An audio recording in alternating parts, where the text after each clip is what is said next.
40 పైసలు ఎగబెట్టింది 60 పైసలు 20,000 చేసినా అంటుండు కానీ రైతులకు పడ్డది 15-16 కూడా దాటలే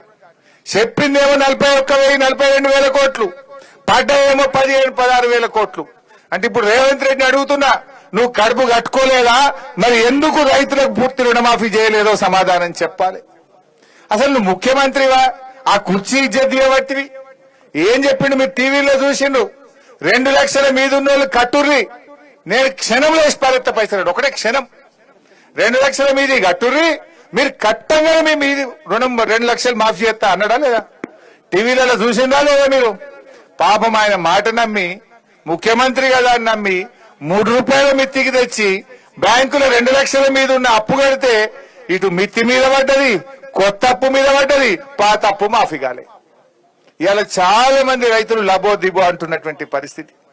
2 లక్షల లోపు కాలే చాలా మందికి 2 లక్షల మీద వాళ్ళకైతే అసలే కాలే అంటే రుణమాఫీ అని రైతుల్ని నిండా ముంచింది ఇవాళ కాంగ్రెస్ పార్టీ రుణమాఫీ చేయకపోతివి రైతు బంధు వేయకపోతివి రైతు బీమా అది కూడా బంద్ పెట్టింది ఇప్పుడు